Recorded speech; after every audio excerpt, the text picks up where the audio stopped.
I was so close to giving up on my homestead. I had a mindset problem, and I've noticed a lot of homesteaders have this same problem. I see homesteaders all the time burn out, go broke, get sick, and even lose their families because of this mindset issue.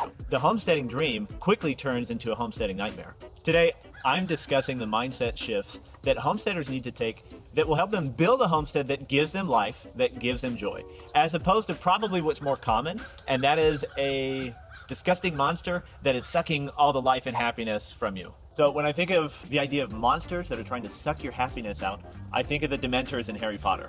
And if you remember, Professor Lupin teaches Harry how to cast a Patronus. And a Patronus is like pure happiness in magic form. It usually takes the shape of an animal that's important to the wizard or witch casting it. And the Patronus kind of like fights off the Dementor. It feeds the Dementor what it wants to get. Now, Dementors are like monsters that suck the happiness out of the person, and usually until they're like a dead, withered, insane husk of a human. And homesteads can kind of be like that too sometimes. I know my homestead has for sure felt like it's sucking happiness out of me rather than giving me energy. Homesteading's supposed to be a dream, but if it's sucking energy out of you, that's not what you got into this for. So I have to start with the principle called start with why. Start with why is a term coined by Simon Sinek. He is the author of a book called Start with Why. Start with why is a principle within the idea of the golden circle. Maybe you've seen his TED Talk. It's got over 10 million views on it. So start with why is a principle that is basically, if you do not have a why behind what you do and how you do it do not matter. And the same could be said of homesteads as well. If you don't have a why for your homestead, what you do on your homestead and how you do it no longer matter. So when things get hard, you need to go back to your why. The why for me was to save my family. And that journey starts with our two children. Our oldest is 8 years old, and when she was born, my wife and I started our physical health journey. We wanted to be energetic, fun parents that could chase our kids around. And part of that meant being outdoors more and paying attention to what we ate. And then when our second was born, who's 4 years old, we embarked on our mental health journey. The data says that about 1 in 4 or 1 in 5 women have postpartum depression. My wife experienced postpartum depression with both of our babies, but after our second, it was very severe. There was a night I specifically remember lying in bed thinking to myself that I traded my wife away for my son, that I had lost her to this. I really believed that my family had a timestamp on it. And that really launched us on this mental health journey. My wife and I both decided we needed radical change. We needed to change our circumstances. And instead of this dream of homesteading that has always been 5 or 10 years down the line, we said immediately, as soon as possible, we need a homestead. And I have a beautiful, supportive wife who loves adventure. And so we started looking for houses immediately and found some land. And the next thing you knew, we were homesteaders. So my why was to save my family. If you don't know what your why is, a good resource is to ask yourself the question why 5 times. So for example, let's say you're moving sheep, and I hate moving sheep. It's never like a joy, but let's take that for example. I'm moving sheep and it's difficult, and I ask myself, why am I doing this? Well, I'm moving sheep because mob grazing and rotational grazing is better for the pasture and it's better for the sheep. Okay, why is that important? Well, it's important because I want grass-fed land to feed my family and I want my land to succeed, and these are all principles of regenerative agriculture, and that's important. Okay, why is that important to you? Well, these are core values of my family. This is why we got into homesteading. Okay, why is that important to you? Well, I'm here to save my family. And there you go. Like you have your why. Let's talk about the foundation of your homestead. Homesteading is a team sport. I do not know anyone who successfully homesteads alone. Most homesteads are a team of a couple or a family homesteading together. You cannot really do it successfully by yourself. So because it's a team sport, when you realize that the foundation is not the homestead itself, but it is the marriage, it becomes very clear that to work on the homestead, you must have a successful marriage. So if the thing that is nurturing you to nurture your homestead, which is a relationship with your spouse or partner, isn't doing its thing, that's probably something that needs work. I remember my wife and I, when we first started dating, I think when we really fell in love was our first or second date, we were talking about how when we were in high school, both of us, as privileged beach bum Southern California kids living in the suburbs, both of us had kept poultry illegally in secret. I can tell you more about that later, but that was a big connection point to us. So we always had this dream of homesteading, and it's always a core thing, but it never superseded our relationship. Chore choking. Chore choking is something that I have been guilty of, and it has almost broken this homestead. The idea of chore choking is when you only have 10 hours a week to homestead and you spend 9 hours of that time doing chores, you are participating in chore choking.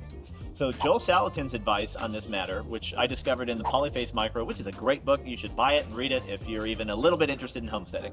It's a must. It's a must. But if you only have 10 hours a week and you spend 9 hours a week, like most homesteaders do, doing chores, you are setting yourself up for disaster. Joel Salatin's advice is that if you have 10 hours a week, you need to spend 5 of those hours doing homesteading chores. The other 5 of those hours need to be things like infrastructure, planning, organizing. Heck, even just organizing your shed or garage should fall into that. Because if you're spending 9 of your 10 free hours doing chores, when things inevitably go wrong, and they will, that's a given, you're gonna burn out. So if you're like me, when you're dreaming of your homestead, you look at people on YouTube or you watch really cool documentaries and you think to yourself, man, they've got sheep and cows and chickens and a thriving garden and an orchard and they're doing pigs and it's just beautiful. What's the difference between me and them? They have land and I don't have land. That's a recipe for disaster. And I fell into that because the idea is that you think that that's the only separating factor is land. When in reality, each one of those enterprises is time and money. If you don't have the money or the time to invest into mastery of that enterprise, it's going to be a failed enterprise. So when we started homesteading, within our first year, we had like a flock of 30 layers. We had meat rabbits. We had sheep, of course. We were starting a no-till garden. We had a lot of things going on. But I wouldn't say we really nailed any one of those things. We kind of were doing all of them halfway. I don't recommend that. In fact, I recommend only doing one new enterprise per year. So last year for us, the successful enterprise we got off the ground was pigs. We'd never done pigs before. We did pigs. And you know what? I decided I don't know if I'm going to do pigs every year. And a failed enterprise we had last year was bees. I thought I could just do bees. And on top of that, I had sheep and chickens and a garden. And it didn't work out. Our bees were a failed enterprise. So start with only one enterprise per year. And hey, there's nothing wrong with a nice vegetable garden and a small flock of laying hens. That is a very productive homestead and it's pretty easy to maintain. Okay, if you want a recipe for burnout, pursue the spinning wheel of death. I have a friend, one of my greatest homestead mentors, and he was a slave to the spinning wheel of death. So the spinning wheel of death is basically where you are constantly spinning your wheels until you die. This was a man who was an exceptional homesteader. In 2020, one of my first years of homesteading, he was my neighbor. If you remember 2020, we didn't talk to many people except our immediate neighbors. Maybe you remember that year. And he became a really good friend. This dude's off-farm job was he was a coyote trapper in the mountains, okay? This dude was a homesteader's homesteader. He was such a good friend and mentor to me. But he suffered from enterprise overload and he was spinning his wheel of death. And what I mean by that was he had way too many enterprises, but he wasn't getting anything out of them. He had laying chickens and he had a hatchery. He had about 15 breeding pairs of rabbits. He had a dozen hunting dogs. He had a horse and a mule. He had ducks. He had turkeys. He had pigs at one point. He had 2 dairy goats. This is all on 1 acre. This guy worked 16 hours a day just doing chores, and he wasn't making money off of this. He made a little bit of money, but it was just to just cover the enterprises. He wasn't eating the rabbits. He was selling them to buy more rabbit food. He wasn't making money from the laying operation. He was just paying for chicken feed. Like, it was really sad to see him spin his wheels. So my advice there is to pick things that you want to consume. Do things that actually give you life and energy back. So instead of just doing a million things because you enjoy them, do things that produce something.